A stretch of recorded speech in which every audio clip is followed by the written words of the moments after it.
Hoy es viernes de Triana, mi querido Triana, entre tantas cosas que hay que platicar, lamentablemente más de 100,000 muertos por COVID, pero otro problema que es históricamente importante son los homicidios y los feminicidios que al parecer en esta presidencia han ido hacia arriba, mi querido Triana. ¿Qué tal, mi estimado Pedro? Gusto en saludarte. Efectivamente, fíjate que muchas veces este tipo de datos se nos van. Efectivamente, pues sí llegamos rebasamos la cifra de los 100,000 muertos por COVID. Está el tema de Tabasco, donde, bueno, si no ha habido una cantidad de muertos importante, pues sí, de damnificados, aunque son 9 fallecidos también ahí. Pero se nos olvida que estamos viviendo por segundo año consecutivo, esto tiene sentido, el segundo año más violento de la historia moderna de nuestro país. El primero fue el 2019 y con la progresión que llevamos para este final de año 2020 vamos a tener de nueva cuenta el año más violento desde que se mide la violencia, prácticamente desde la Revolución Mexicana, prácticamente en la etapa moderna. Estamos hablando de una tasa de homicidios de 22.8 asesinatos por cada 100,000 habitantes. Esto ha ido en incremento. Los feminicidios están a la orden del día, son alrededor de 11 diarios. Estamos hablando de 65,000 homicidios dolosos ya en lo que va del sexenio del presidente Andrés Manuel López Obrador, y esto contrasta muchísimo con lo que hemos visto en materia de estrategia de seguridad en este mismo sexenio. Una Guardia Nacional que fue un capricho presidencial, un capricho del presidente de la República, su creación, que nos dijo que iba a ser un ejército de paz. Tú recordarás que así lo nombraba, así lo fraseaba, que nos dijo que iba a ser una guardia civil y que no iba a tener un mando militar, y bueno, pues engañó prácticamente el presidente a todos los legisladores, en especial a los de oposición que votaron a favor, porque terminó siendo una guardia totalmente militarizada con un mando militar, donde el 80% de sus integrantes son de la policía militar o de la policía naval, donde prácticamente son el ejército con un parche que dice Guardia Nacional, y además no han cumplido con sus funciones. La mayor parte de los elementos de la Guardia Nacional están patrullando fronteras, tanto la sur como la norte, cuidando que no entren migrantes a los Estados Unidos. Esto hay que decirlo también. Por otro lado, la estrategia de abrazos no balazos, de mandar a los militares, porque lo sigue haciendo, a la guerra sin fusil literalmente, pues exponiéndolos de manera excesiva, tampoco ha dado resultados. Vaya, ni siquiera la pandemia, el encierro, ni siquiera la cuarentena y el momento en el que tuvimos pues menos actividad en calle disminuyeron los delitos y disminuyeron los homicidios y los feminicidios en nuestro país. Claramente urge un viraje nuestra política criminal, nuestra política de seguridad, pero recordarle a toda la gente que nos está viendo y escuchando que ya vamos a cumplir pues el mes, prácticamente 3 semanas que no tenemos secretario de Seguridad Pública, que renunció el señor Alfonso Durazo, quien coordinaba todos estos esfuerzos, ¿no?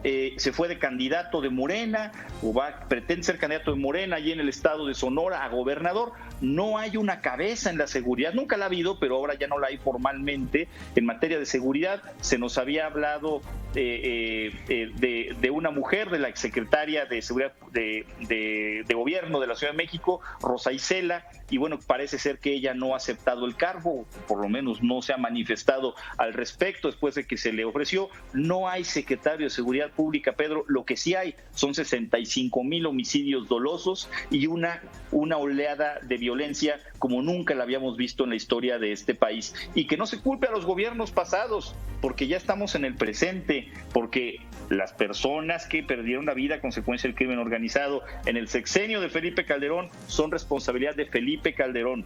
Las personas que lo hicieron en el sexenio pasado con Enrique Peña Nieto son responsabilidad de este, y las que lo están haciendo en este sexenio son responsabilidad de Andrés Manuel López Obrador, y así tiene que asumir, porque para eso quiso ser presidente y para eso pues se prestó, mi estimado Pedro.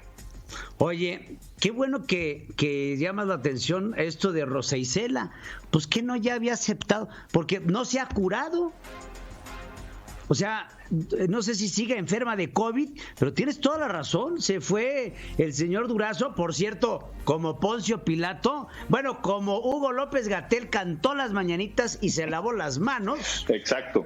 Se lavó las manos, se fue de candidato al gobierno de Sonora, deja la vacante, se le ofrece a Rosa Isela, por cierto, una periodista sin ningún conocimiento de periodismo y de ondas de seguridad. ¿Dónde anda? Digo, tengo entendido que aceptó por medio de Twitter, pero no hemos visto mucho más allá del actuar de Rosa Isela, y las últimas conferencias de seguridad no han sido encabezadas por ella. Vamos, no se sabe nada de ella.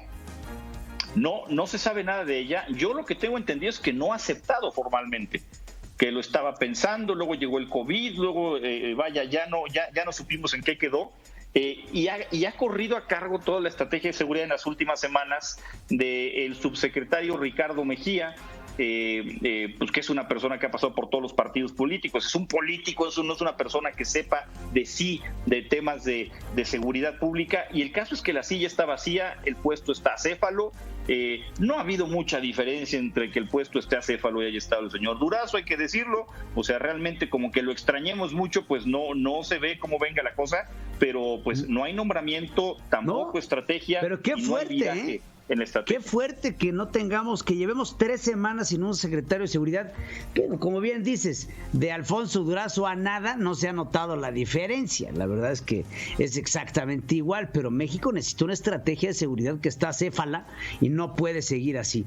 Ya después tendremos tiempo, Triana, de tocar el tema de la marihuana, a ver si lo tocamos el lunes. Creo que es un gran tema que tenemos que tocar. Comprometido el tema. Sí, a mí se me hace, digo, nada más para dar un pequito, un poquito de lo que será un bocato di cardenale, creo que están haciendo las cosas con las patas, o sea, francamente.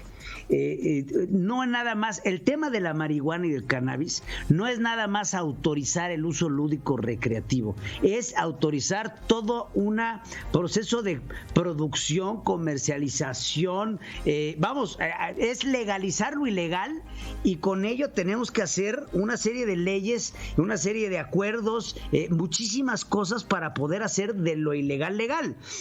No estoy yo en contra de que se legalice la marihuana, te lo digo de entrada, se me hace que sería una excelente iniciativa legalizar el cannabis, pero también hay que ver cómo se legaliza, de qué forma, y no andar haciendo estupideces como las que hacen los legisladores de Morena, que nada más lo autorizan por autorizar las cosas sin tener pies ni cabeza, ¿eh? No, Pedro, mira, a ver, lo analizamos con calma el lunes, traigo el tema muy bien.